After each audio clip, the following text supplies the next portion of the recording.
श्रीगणेशाय नमः।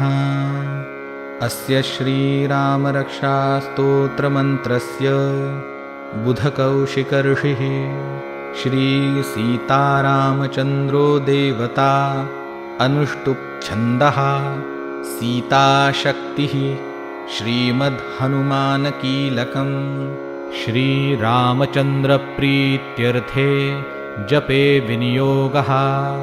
अथ ध्यानं ध्यायेदाजानुबाहुं धृतशरधनुषं बद्धपद्मासनस्थं पीतं वासोवसानं नवकमलदलस्पर्धिनेत्रं प्रसन्नं वामाङ्कारूढसीतामुखकमलमिलल्लोचनं नीरदाभम् नानालङ्कारदीप्तं दधतमुरुजटां मण्डनं रामचन्द्रम् इति ध्यानं चरितं रघुनाथस्य शतकोटिप्रविस्तरम् एकैकमक्षरं पूसां महापातकनाशनम् ध्यात्वा नीलोत्पलश्यामौ रामौ राजीवलोचनम् जानकी लक्ष्मणोपेतं जटामुकुटमण्डितं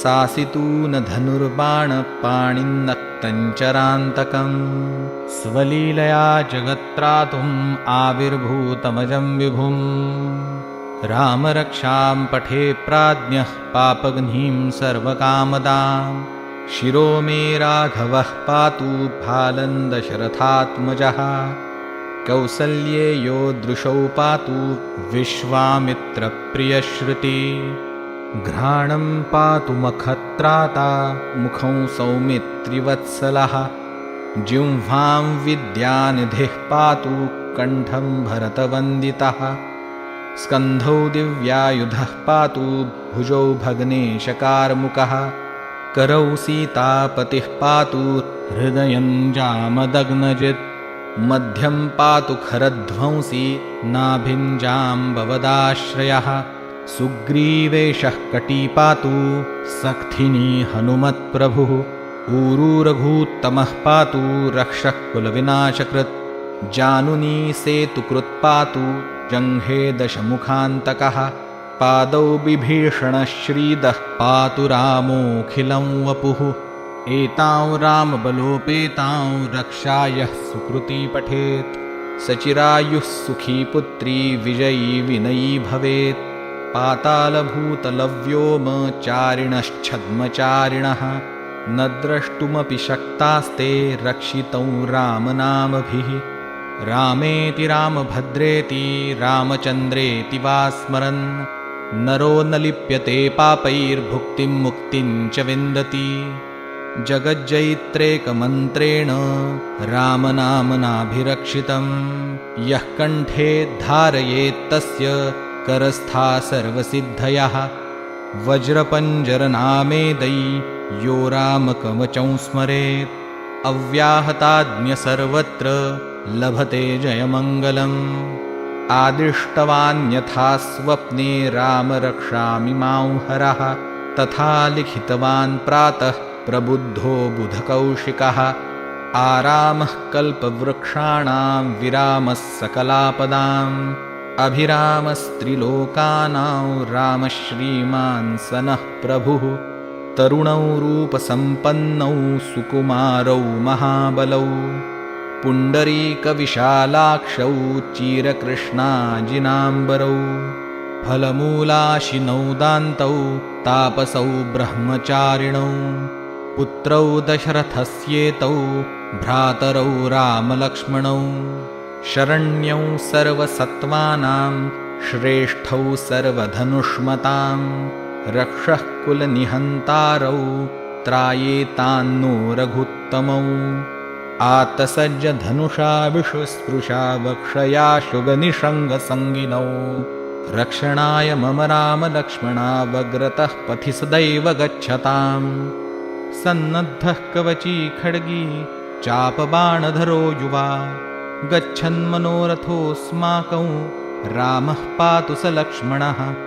रामो दाशरथिः शूरो लक्ष्मणानुचरो बली, काकुत्स्थः पुरुषः पूर्णः कौसल्येयो रघुत्तमः। वेदान्तवेद्यो यज्ञेशः पुराणपुरुषोत्तमः, जानकीवल्लभः श्रीमान् अप्रमेयपराक्रमः। इत्येतानि जपेन्नित्यं मद्भक्तश्रद्धयान्वितः, अश्वमेधाधिकं पुण्यं सम्प्राप्नोति न संशयः। रामं दुर्वादलश्यामं पद्माक्षं पीतवाससं, स्तुवन्ति नामभिर्दिव्यैर्न ते संसारिणो नरः। रामौ लक्ष्मणपूर्वजौ रघुवरौ सीतापतिं सुन्दरं, काकुत्स्थौ करुणार्णवौ गुणनिधिं विप्रप्रियं धार्मिकं।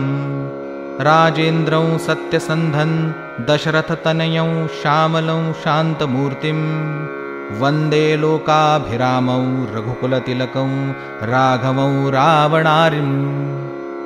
रामाय रामभद्राय रामचन्द्राय वेधसे, रघुनाथाय नाथाय सीतायाः पतये नमः। श्रीराम राम रघुनन्दन राम राम, श्रीराम राम भरताग्रज राम राम। श्रीराम राम रणकर्कश राम राम, श्रीराम राम शरणं भव राम राम।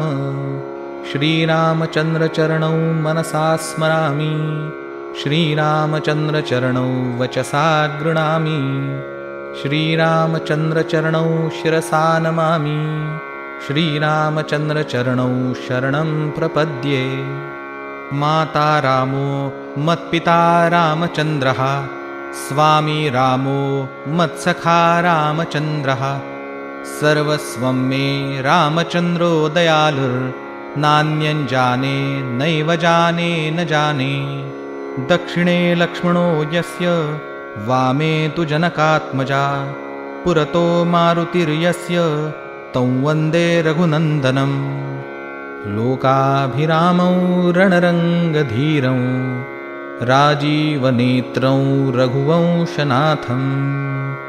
कारुण्यरूपं करुणाकरन्तं, श्रीरामचन्द्रं शरणं प्रपद्ये। मनोजवं मारुततुल्यवेगं, जितेन्द्रियं बुद्धिमतां वरिष्ठं। वातात्मजं वानरयूथमुख्यं, श्रीरामदूतं शरणं प्रपद्ये। कूजन्तं राम रामेति मधुरं मधुराक्षरम्, आरुह्य कविताशाखां वन्दे वाल्मीकिकोकिलम्। आपदामपहर्तारं दातारं सर्वसम्पदां, लोकाभिरामं श्रीरामं भूयो भूयो नमाम्यहम्। भर्जनं भवबीजानां मर्जनं सुखसम्पदां, तर्जनं यमदूतानां राम रामेति गर्जनम्। रामो राजमणिः सदा विजयते, रामौ रमेशं भजे। रामेणाभिहता निशाचरचमू, रामाय तस्मै नमः। रामान्नास्ति परायणं परतरं, रामस्य दासोऽस्म्यहम्। रामे चित्तलयः सदा भवतु मे, भो राम मामुद्धर। राम रामेति रामेति, रमे रामे मनोरमे। सहस्रनाम तत्तुल्यं रामनामवरानने। इति श्रीबुधकौशिकविरचितं श्रीरामरक्षास्तोत्रं सम्पूर्णम्। श्रीसीतारामचन्द्रार्पणमस्तु।